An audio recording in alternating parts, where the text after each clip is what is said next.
small town of Somerset, one would inevitably notice the large, foreboding house standing alone in stature and grandeur. It was built by the men who founded the town. Founded but not settled, for I'm quite certain people lived in the area long before he claimed it. That man was a relative of mine, a grandfather, however many greats removed. He had purchased the land and parceled it up into lots, which he then sold or rented. And that is how the Mayfields came to be. We existed before all of that, of course, but before the establishment of Somerset, our history was vastly less impressive and therefore not worth talking about. At least, that was the impression I had received. My parents were quite proud of our landlord status, prouder than I felt was necessary. And to an extent, we were revered. No one richer had yet moved in, and so we remained the singular glory of the plot. I hated Somerset. I suppose it was a lovely, temperate place with land abundant and pleasant folk, but I hated being a Mayfield in Somerset. I hated the grand house and how everyone in it felt so above their neighbors. I hated that since I was a girl, people would shy away from me or be especially polite when I was around. And most of all, I hated that my fate had been decided long before I was born. We were wealthy people, and the daughter of wealthy people must settle down with the son of a wealthy man and continue the legacy of wealth. I was doomed to become my mother. Rebecca Mayfield was a particularly dreary woman. Her only delights in life came from other people's gossip and the church. She spent her days at home or making visits with our wealthy but not as wealthy neighbors. She didn't do any of our housework or cooking, and so the entirety of her life was socializing. When I was younger, I could get away with hiding in my room when she had visitors, but now I was expected to engage in their conversations and indeed devote all of my attention to the trivial matters of the Somerset wives. Then there was my father. Robert Mayfield called himself a businessman, though he owned no business.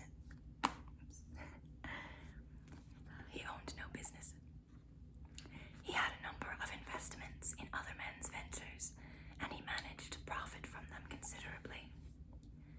He often traveled to larger towns to check in on such investments and to tout his good fortune to other fine gentlemen like himself. I had an older brother, a young man in the process of becoming engaged to a girl he met when he went off to school. When I first heard about Alexander's scholar romance, I made the mistake of assuming she was a student. But of course, that was not the case.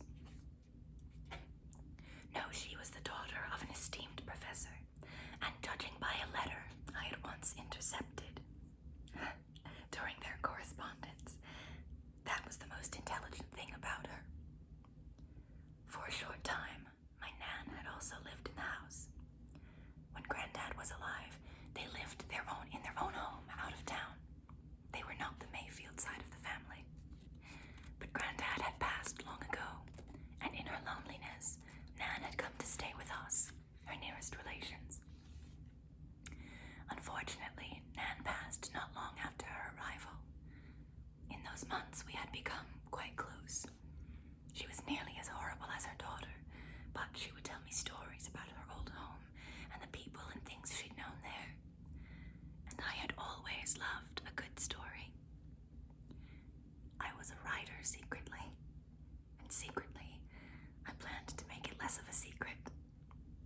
Women were publishing more and more these days, and making whole careers of themselves. A life made of my stories that sounded far better than Somerset gossip. I had a knack for it too. I already had several full-length books entitled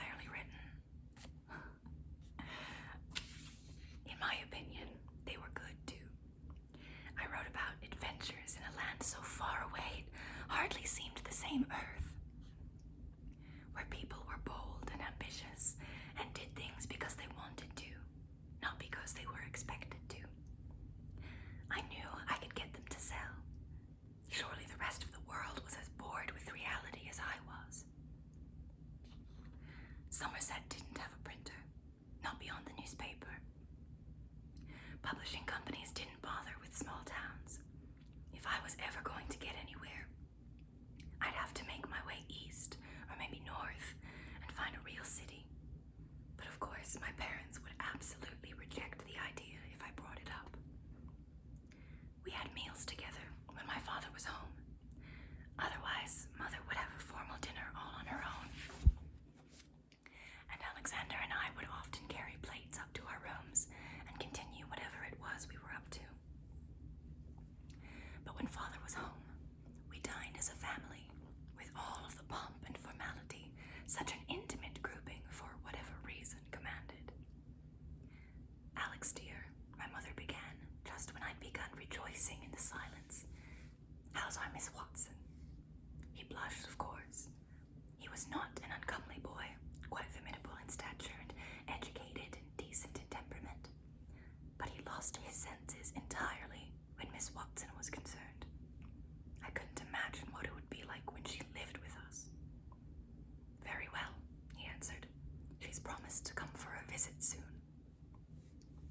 A visit, my father echoed, and that's when the all-important question will be asked. Yes, sir. At least I plan to. Perhaps it's too early, though.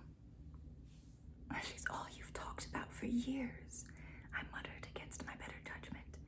How on earth could she not expect it by now? Well, I'd imagine a woman is never fully prepared for such a thing, to leave her home and family and start anew. Think if it were you.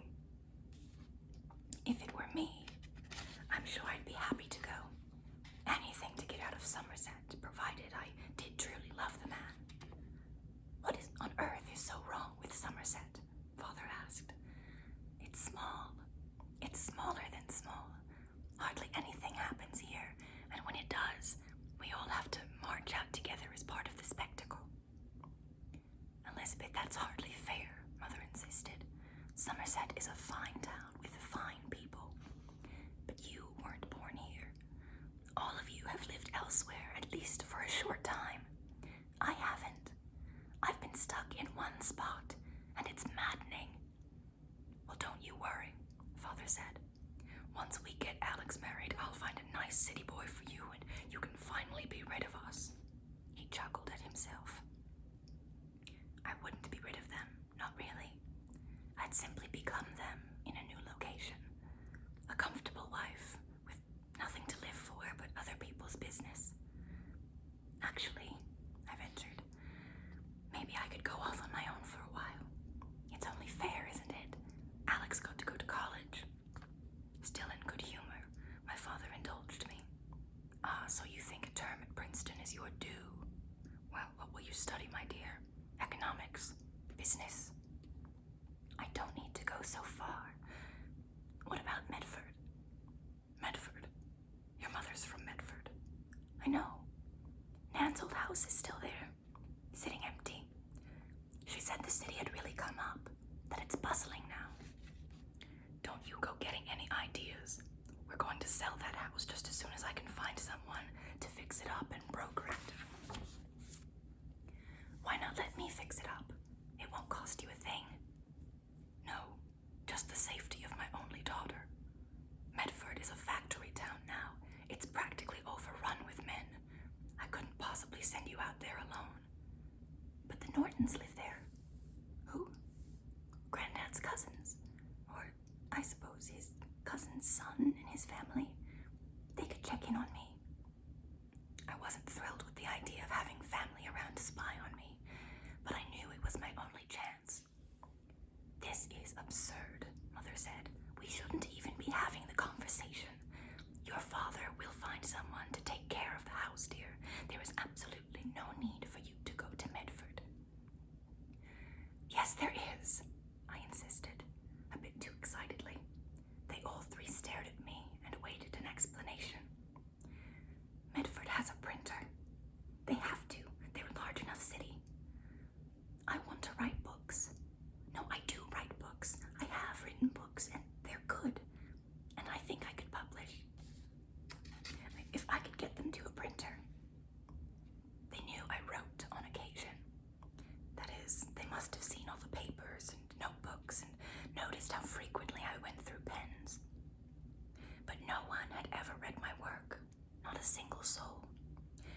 I suppose it was quite a leap to go from nothing to expecting a publication, but I did truly believe I could do it. Father sighed. Elizabeth, publication is for people who need to make careers. I understand you're older and have yet to receive the proper attention from young men, but your time will come, and on the off chance it doesn't, I will continue to care for you, and your brother will take over once I'm gone. You don't ever need to worry about your income. Well, this isn't about income. It's about me finally doing something worthwhile. I'm so bored. There's a whole world out there. Why should I wait to play a part in it? Why should I have to spend my whole life depending on my father or brother or husband? Because that's what good girls do, Mother insisted. Working women are notoriously bad behaved. Once they get a taste for earning, it's straight downhill until they're turning tricks on the street. No, it is out of the question. You really think so little of my character, of the morals you instilled in me. We raised you very well, I'll have you know. Better than all of this. Mother, girls do things now. It's just the way things are. Plenty of women write. It's a respectable trade. Alex did not appreciate my asking for his support. I wasn't truly sure if he'd give it, but he belonged to the younger world and must have had insights. Well, there are a few notable cases, all quite respectable if somewhat unconventional. Society certainly wouldn't condemn you for it, but, well, a man likes to be the breadwinner. Your husband would have to agree to it. Well, I haven't got a husband yet, so why not act now before he can get in the way? So you do intend to find a husband? Father asked. Once this little dream is fulfilled, you will settle down and live a decent life. I hesitated. I didn't. I intended to make a career, become independent from my father, and live whatever sort of life I pleased. Whether or not a husband was part of it, I couldn't say. Yes, I answered. If I failed, I'd have no choice but to come home. I hoped to God I wouldn't fail. Father looked at me long and hard, puzzling the matter while we all watched him. I suppose a trip to Medford wouldn't be the end of the world. We do need that house fixed up, but only a short time. You may try this writing business, but you'll have no more than a year. A year? Well, Alex got 4 years on his own. Elizabeth, split the difference. Give me 2 years. Printing takes time, and distribution, getting the word out. I'll need 2 years at least. Robert, you can't honestly be considering this, Mother asked. It's only Medford. You came from Medford. Turned out fine. We'll write to the Nortons and see if they wouldn't mind chaperoning on occasion. I suppose you'll need an allowance for your meals and such. Understand I am not sending you a cook. I'll manage just fine. Can I really go? 2 years, and only if the Nortons agree. And you must write to us and stay out of trouble. No going near the factory. I truly couldn't believe it. 2 years to be free. An honest chance to get my books out. It was life-changing. It was everything. I got a small sense of dread from it now that it was happening. What if I couldn't sell my books? What if I had to come home empty-handed after those 2 years and resign myself to a tired life? I couldn't let myself think of failure. I simply had to make it count. This was my only opportunity, so I wouldn't waste it. Medford was the beginning of my new life. That's the end of chapter 1. I think I'm gonna hop ahead a little bit. Chapter 2 is her journey to Medford. She goes and meets with her cousin's family, the Nortons, and they show her around town. Let's see. When she gets to her grandmother's old house, there's this unruly garden that her grandmother had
myself it would be best to start there if ever I had guests visit.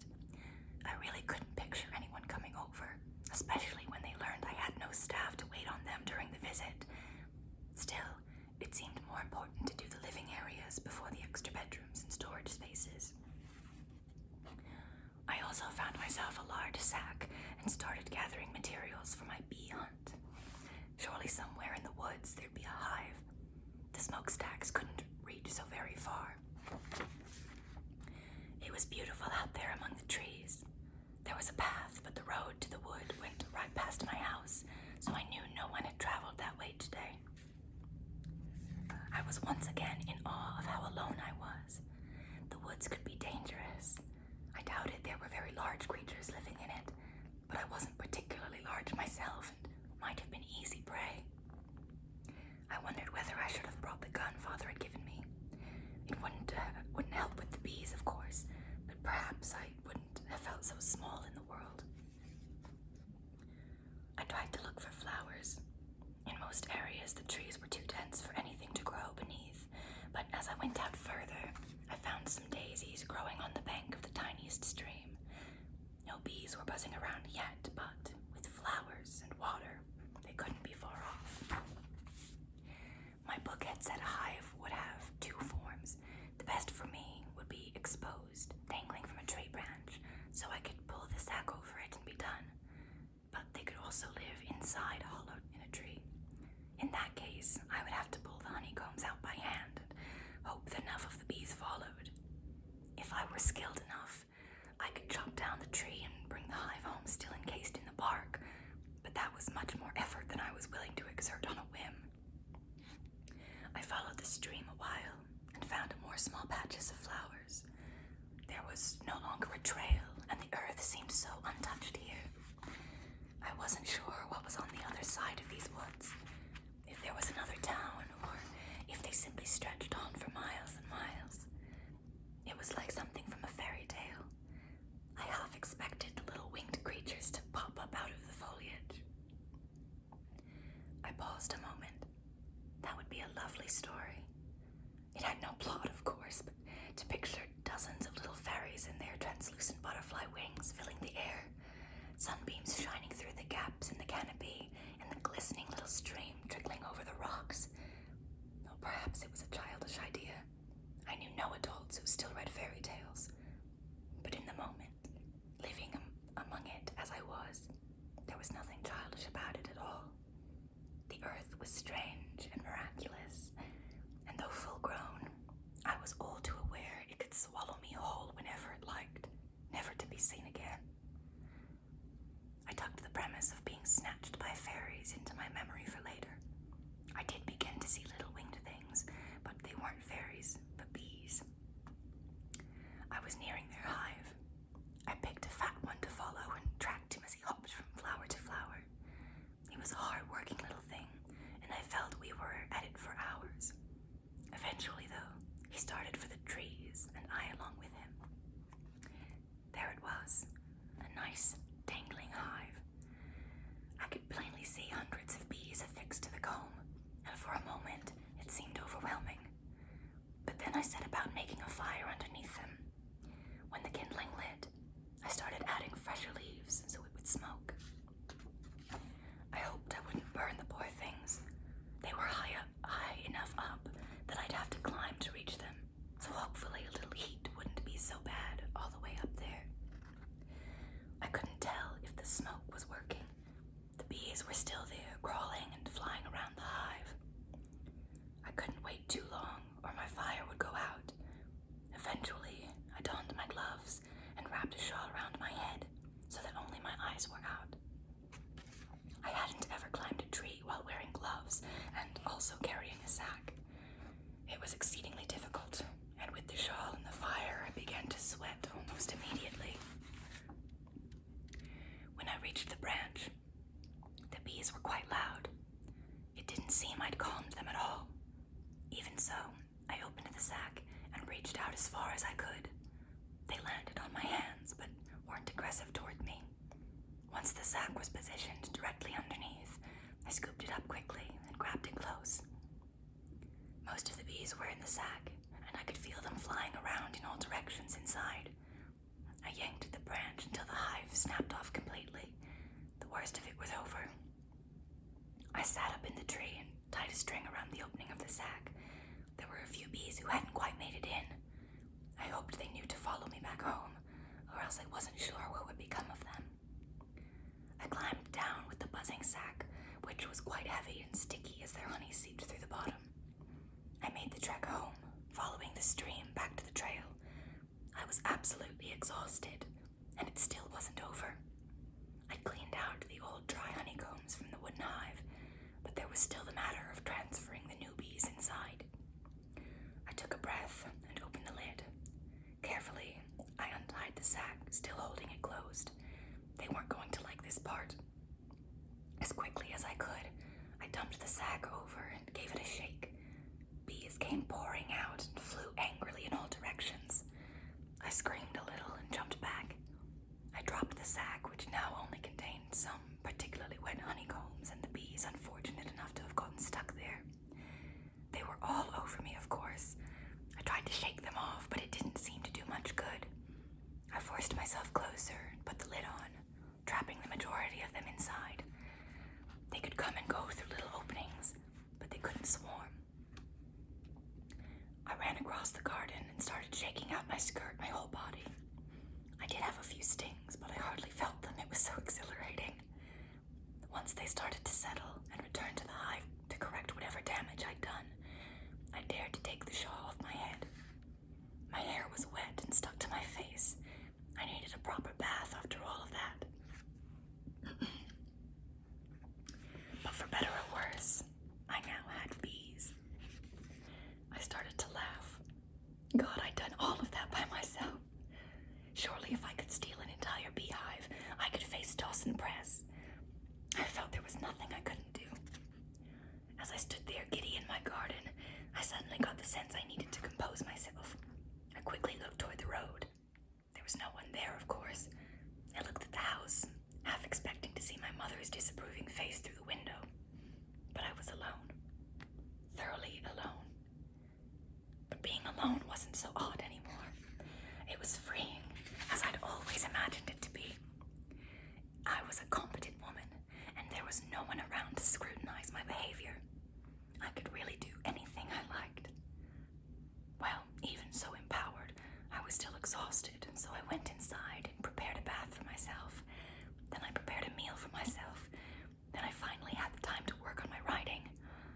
I would be selling something already completed, but I still wanted to make new stories, even if only to entertain myself. I wrote a few notes on my fairy tale, describing the woods as they had been, and trying to figure out a plot. Perhaps my next character would be set upon by bees who carried her off into the fairy realm. Perhaps that was too fanciful. Anyhow, what would she do when she arrived in the fairy realm? I hardly knew anything about mythical lore. At some point, I fell asleep. I left a light on again, though it was less intentional this time. I woke up well after dark, yet fully clothed and with my notes laying on the bed with me. I got up to change into my nightgown. That was when I began to hear noises. There were the usual sounds of crickets and such, but also a heavy rustling. I wondered if there were creatures who liked to eat bees. It seemed unlikely a bear would live so close to Medford, but perhaps I'd led something dangerous to my home. I snuck to my window and very cautiously peeked out at the garden, careful not to let myself be seen, lest the creature also have a taste for girls living alone. I didn't have the most complete view from that window. It was very dark out, and at first I thought maybe I only imagined the sound. Then I saw a light in my garden, and a man. My heart began pounding as it never had in my life. Was I to be robbed, murdered? Had a stranger overheard I was living alone out here and come to take advantage? I kept watching him. He didn't move toward the house, seemed to be more or less getting his bearings. God, had I locked the garden door? In my excitement about the bees, I couldn't remember. He moved about, shining his light this way and that. I remembered Father's gun.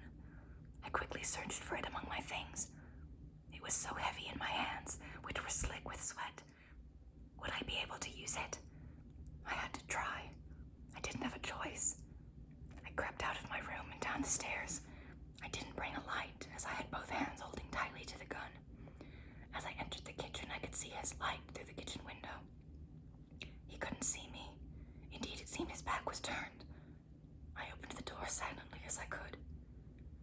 He was right there in front of me, shining his light on the wooden hive, probably mistaking it for a case of something more valuable. I held the gun out and mustered all my courage. "Don't move," I ordered. Oh, why had I said that? I wanted him to move. I wanted him to run away. The alternative was me shooting him. But I couldn't take it back. He turned, and I saw he was unarmed. Even so, he was a man up to no good.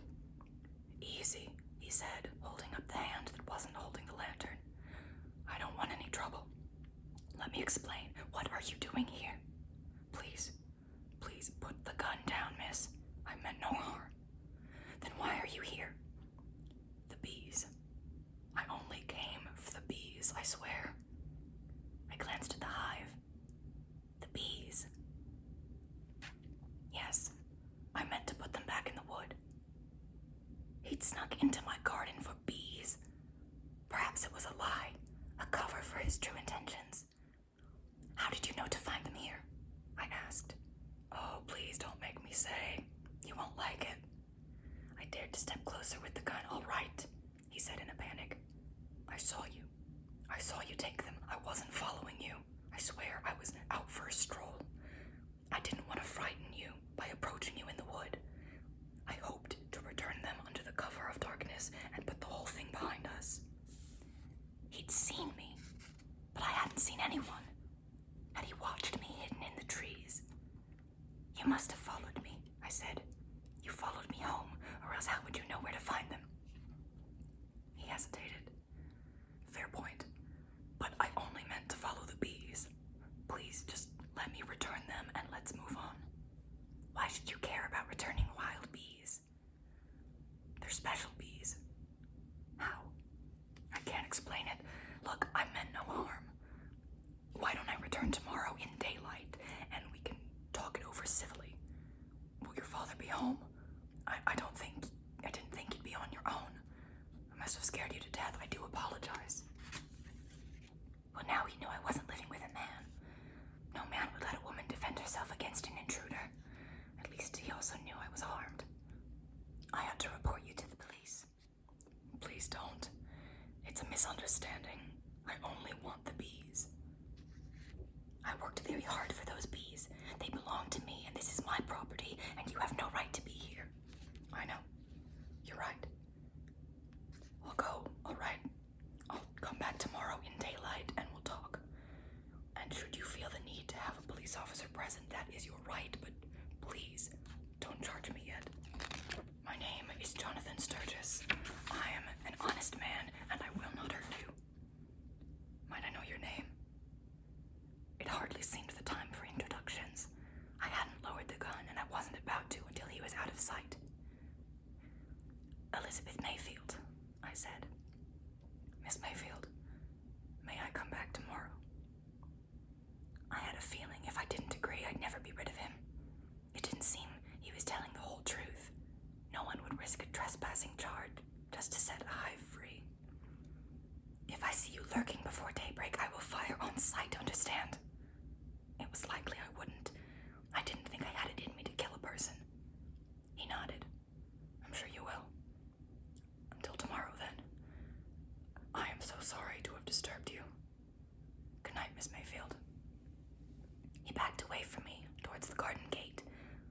Only once he was through it did he turn and hurry away down the road. I let my arms relax, lowering the gun. The worst was over, I hoped. I made sure to lock the garden door, and then I checked all the other doors and windows. I lit more candles in my room and kept the gun nearby. I knew I'd get very little rest that night. What a day. First a hive of bees, and now I'd fended off a man. I was shaking with fear, but how extraordinary that I was alive and my house not